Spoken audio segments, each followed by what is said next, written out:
Hello everyone, this is Dr. Silpa Hasasamalla, consultant gynecologist from Visakhapatnam. Welcome to my channel. మన ఛానల్లో మన women's health గురించి చాలా రకాల టాపిక్స్ డిస్కస్ చేస్తాం కదా. అలా ఇవాళ నేను చెప్పాలనుకున్న టాపిక్ ఏంటంటే, చాలా కామన్గా అడుగుతున్నారు, చాలామంది లేడీస్ అడుగుతున్నారు. యాక్చువల్గా అసలు ఈ యూట్యూబ్ ఛానల్ స్టార్ట్ చేయడానికి ముందు ఇంతమంది దీని గురించి ఆలోచిస్తారు అని నేను అనుకోలేదు. దానికి రీజన్ ఏంటంటే, యాజ్ అ రొటీన్ ఈ పర్టికులర్ ప్రొసీజర్ని మేము చేస్తూ ఉంటాము, చాలా కామన్గా చేస్తూ ఉంటాము. బట్ ఆ ప్రొసీజర్ని రివర్స్ చేసుకోవడానికి ఇంతమంది యాంగ్షియస్గా ఉంటారు అని నేను ఎప్పుడు రియలైజ్ అవ్వలేదు. It was actually quite shocking. నా ఛానల్ కమెంట్స్లో అట్లీస్ట్ ఒక 200 to 300 మెంబర్స్ అడుగుంటారు ఈ క్వశ్చన్. అదేంటంటే, డాక్టర్ మాకు ఫ్యామిలీ ప్లానింగ్ సర్జరీ అయిపోయింది, బట్ ఇప్పుడు నాకు మళ్ళీ పిల్లలు కావాలి, నేను ఏం చేయాలి? ఇది చాలామంది అడుగుతున్నారు. దీంట్లో అన్ఫార్చునేట్ థింగ్ ఏంటంటే, కొన్ని చూసాను నేను కొంతమంది పేషెంట్స్ని. ఒక లేడీ అయితే అసలు ఎందుకు చేయించుకున్నారో తెలీదు. She just had only 1 baby. ఒక బేబీ తర్వాత కూడా తను ఫ్యామిలీ ప్లానింగ్ సర్జరీ చేయించేసుకున్నారు. బట్ లేటర్ ఆ బేబీ హార్ట్ ప్రాబ్లంతో చనిపోయింది. తర్వాత రివర్సల్ సర్జరీ కోసం వచ్చారు. ఇలా వచ్చే పేషెంట్స్ కొంతమంది అయితే, ఇంకొంతమంది ఏంటంటే, ఇద్దరు పిల్లలు ఉన్నారు అని సర్జరీ అంటే ఫ్యామిలీ ప్లానింగ్ సర్జరీ చేయించేసుకొని ఆ తర్వాత కొన్ని ఇయర్స్కి ఇద్దరు పాపలు ఉన్నారు, మాకు బాబు కావాలి, లేదా ఇద్దరు మాకు అబ్బాయిలు ఉన్నారు, మాకు అమ్మాయి కావాలి, దీనికి రీకనలైజేషన్ సర్జరీ అవుతుందా, రివర్సల్ సర్జరీ అవుతుందా, నాకు ప్రెగ్నెన్సీ కావాలంటే నేను ఏం చేయాలి, ఇలా అడిగేవాళ్ళు ఇంకొంతమంది. సో నేను బేసిక్గా అసలు ఈ ఫ్యామిలీ ప్లానింగ్ సర్జరీ అయిన తర్వాత కన్సీవ్ అవ్వాలంటే ఏం ఆప్షన్స్ ఉన్నాయన్నది చెప్తాను ఫస్ట్. అండ్ సెకండ్ థింగ్, అసలు మీరు ఎందుకు చేయించుకోవాలి అన్నది కూడా డిస్కస్ చేద్దాము. బికాస్ ఆ ఎందుకు, that why is more important to actually go for surgery. So first point, family planning surgery అయిపోయింది, బట్ నాకు ఇప్పుడు మళ్ళీ ప్రెగ్నెన్సీ కావాలి, నేను ఏం చేయాలి? సో ఈ క్వశ్చన్ ఆన్సర్ చేయాలంటే, అసలు ఫ్యామిలీ ప్లానింగ్ సర్జరీ అంటే ఏంటి అనేది బేసిక్ డీటెయిల్స్ చెప్తాను. ఇప్పుడు యుట్రస్ ఉంటుంది కదా, ఇలా గర్భసంచి ఉన్నప్పుడు దానికి అటు ఇటు ఫెలోపియన్ ట్యూబ్స్ ఉంటాయి, అటొకటి ఇటొకటి. సో ప్రతి ఒక్కళ్ళకి కూడా ప్రెగ్నెన్సీ అనేది ఫెలోపియన్ ట్యూబ్లోనే వస్తుంది. ఆ తర్వాత అక్కడ బేబీ ఫామ్ అయ్యి అది యూట్రస్ లోపలికి ట్రావెల్ చేస్తుంది. సో స్పర్మ్ అండ్ ఎగ్, వీరకణాలు అండ్ అండం, ఈ రెండు మీట్ అయ్యేది ఫెలోపియన్ ట్యూబ్లోనే. That is why fallopian tubes అనేవి చాలా important for a women to conceive. అంటే ఫెలోపియన్ ట్యూబ్స్ రెండు ఓపెన్ ఉంటేనే ఫెర్టిలైజేషన్ అనేది ట్యూబ్స్లో అవుతుంది. అక్కడి నుంచి బేబీ ట్రావెల్ చేసి యూట్రస్ లోపలికి అతుక్కుంటుంది, ప్రెగ్నెన్సీ అనేది డెవలప్ అవుతుంది.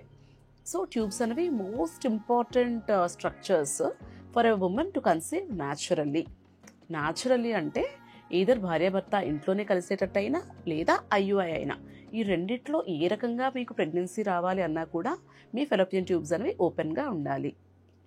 సో ఎప్పుడైతే మీరు లేడీస్ ఫ్యామిలీ ప్లానింగ్ సర్జరీస్ చేయించుకుంటారో, ఫ్యామిలీ ప్లానింగ్ సర్జరీ అంటే ఏంటి, ఈ ఫెలోపియన్ ట్యూబ్ని మేము డిస్కనెక్ట్ చేస్తాము. లెట్ us say ఇది కనుక ఫెలోపియన్ ట్యూబ్ అనుకుంటే కొంత పార్ట్ని మేము రిమూవ్ చేస్తాము, so that egg and sperm meet అవ్వకుండా ఉంటుంది అని. సో ఇది మీరు మళ్ళీ కన్సీవ్ అవ్వాలంటే మీరు ఏం చేయాలి? ఒక ఆప్షన్ ఏంటంటే, ఏదైతే ఇక్కడ ట్యూబ్ రిమూవ్ చేసిన తర్వాత ఈ రెండు డిస్కనెక్ట్ అయిపోయాయి కదా, మళ్ళీ ఈ రెండు పార్ట్స్ని రీజాయిన్ చేయాలి. That is reversal surgery or recanalization surgery అంటాము. So this is one option.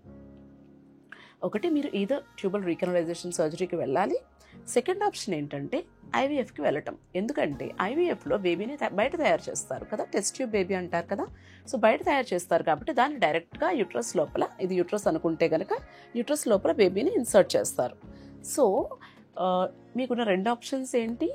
Family planning surgery తర్వాత కన్సీవ్ అవ్వాలంటే ఒకటి ఈ ట్యూబల్ రివర్సల్ సర్జరీ చేసుకోవటం, రెండు ఐవీఎఫ్. ఈ రెండింటికి డెసిషన్ మేకింగ్ ఎలాగా అన్నది మల్టిపుల్ ఫ్యాక్టర్స్ మీద డిపెండ్ అవుతుంది. దాని అంతటి గురించి ఇప్పుడు మాట్లాడితే చాలా లెంగ్తీ వీడియో అయిపోతుంది. తర్వాత ఎప్పుడైనా చెప్తాను ఐవీఎఫ్కి చూస్ చేసుకోవాలా, రీకనలైజేషన్ సెలెక్ట్ చేసుకోవాలా, ఎలా డిసైడ్ చేయాలి అన్నది. ఈ వీడియోలో నేను డిస్కస్ చేయాలనుకుంటుంది ఏంటంటే, రీకనలైజేషన్ ప్రొసీజర్ గురించి అండ్ ఎందుకు మీరు చేయించుకోవాలనుకుంటున్నారు, దీనికి మీ దగ్గర ఆన్సర్ ఉందా అన్న దాని గురించి. సో రీకనలైజేషన్ ప్రొసీజర్కి వస్తే కనుక, this is again a surgery. So just సింపుల్గా ఓపీలో చేసేసే ప్రొసీజర్ కాదు, దీనికి ఆపరేషన్ థియేటర్లో చేయాలి. ఇది మత్తివ్వాల్సి ఉంటుంది అండ్ ప్రొసీజర్ కూడా 2 రకాలు ఉంటాయి. ఒకటి చిన్న కీహోల్ సర్జరీ పెట్టి నేను చేసింది అటాచ్ చేస్తాను ఇమేజ్. కీహోల్ సర్జరీ పెట్టి లాప్రోస్కోపిక్గా ఈ 2 ట్యూబ్స్ జాయిన్ చేయటం కానీ, లేదా సిజేరియన్కి వాటికి ఎలాగైతే అడ్డగా కోత పెట్టి చేస్తామో అలాగా కోత పెట్టి మళ్ళీ సర్జరీ చేసి ఏదైతే డిస్కనెక్ట్ చేసామో అడ్జస్ట్ని ఫ్రెషన్ చేసి మళ్ళీ ఆ రెండింటిని జాయిన్ చేసి చేయాల్సి ఉంటుంది. సో మీరు ఒకవేళ రీకనలైజేషన్కి వెళ్ళాలి అనుకుంటే కనుక మీకు తెలియాల్సినవి ఏంటంటే, ప్రతి రీకనలైజేషన్ సర్జరీ కూడా పాజిటివ్ రిజల్ట్ని ఇవ్వదు. అది మీరు అర్థం చేసుకోవాలి. అంటే దాని అర్థం ఏంటంటే, ఇప్పుడు నేను ఫెలోపియన్ ట్యూబ్ని ఎప్పుడైతే రిపేర్ చేయడానికి ట్రై చేస్తామో మళ్ళీ రీకనలైజేషన్ అంటే రీఓపెన్ చేయడానికి అటాచ్ చేయడానికి ట్రై చేస్తామో ప్రతి సర్జరీ కూడా సక్సెస్ఫుల్ అవ్వచ్చు, అవ్వకపోవచ్చు.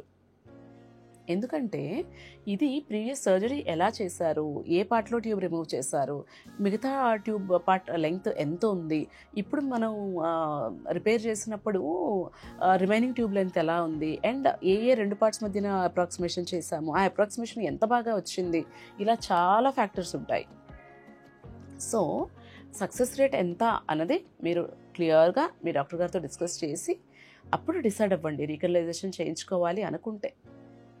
ఎందుకంటే ఇది కొంత ఖర్చుతో కూడుకున్నది అండ్ 100% పాజిటివ్ రిజల్ట్ రాకపోవచ్చు. ఇంకా రేర్గా ఏ కాంప్లికేషన్ వస్తుందంటే రీకనలైజేషన్తో ఒక్కొక్కసారి ట్యూబల్ ప్రెగ్నెన్సీ వచ్చే ఛాన్స్ ఉంటుంది. ఎక్కడైతే సైట్ రిపేర్ చేస్తామో ప్రెగ్నెన్సీ వచ్చి అక్కడ అతుక్కునే ఛాన్స్ ఉంటుంది. ఎక్టాపిక్ ప్రెగ్నెన్సీ అంటాము. సో ఈ రిస్క్ కూడా ఉంటుంది. సో ఈ రిస్క్స్ అన్నీ డిస్కస్ చేసుకొని అప్పుడు కావాలి అంటే ప్రొసీడ్ అవ్వండి. That is one thing. And ఇదంతా ఎందుకు చెప్తున్నానంటే ద వై, ఎందుకు మీరు చేయించుకుంటున్నారు సర్జరీ అనేది చాలా ఇంపార్టెంట్. ఎందుకంటే this is again a surgery.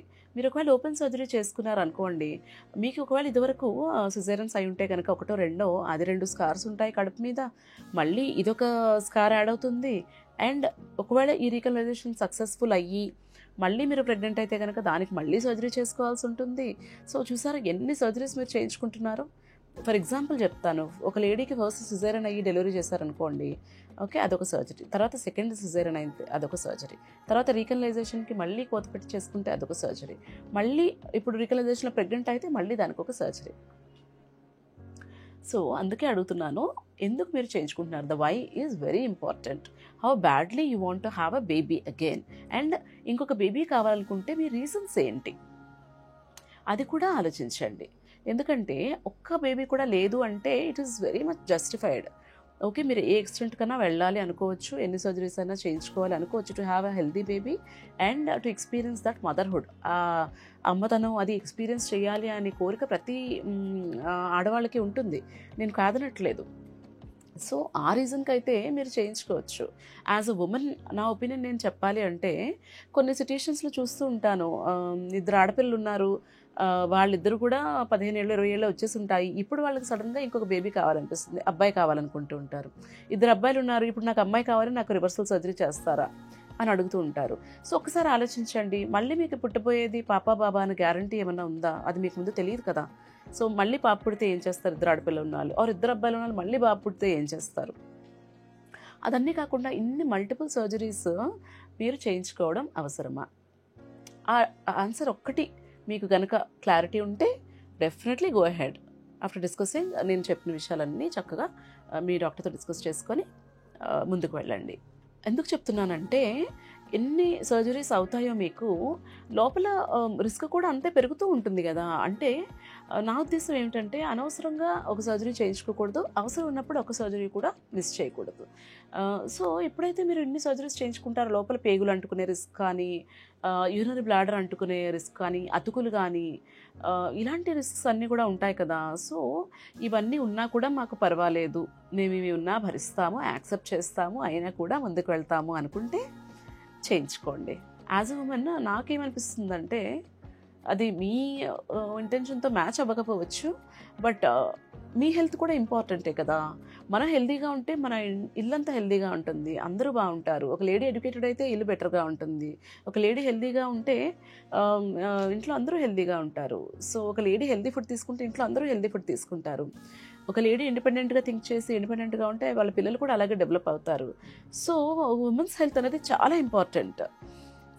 అందుకనే ఎందుకు చేయించుకుంటున్నారు, నిజంగా ఇంకో బేబీ కావాలా, మీకు ఈ రిస్క్స్ అన్నీ తట్టుకొని ముందుకు వెళ్ళాలి అన్న ఇంటెన్షన్ మీకు ఉందా అని మీ హస్బెండ్ మీరు చక్కగా డిస్కస్ చేసుకొని అప్పుడు ఆలోచించండి. This is just my personal opinion. నేను గైనకాలజిస్ట్గా చెప్పడం లేదు, నేను ఎలా ఆలోచిస్తానో మీకు అలా చెప్తున్నాను అంతే. అండ్ కొన్నిసార్లు ఇలా మల్టిపుల్ సర్జరీస్ చేసుకున్నప్పుడు తర్వాత ఇన్సెషన్ హెర్నియా వచ్చే రిస్క్ ఉంటుంది. సో ఇవన్నీ అవసరమా అన్నది ఆలోచించండి.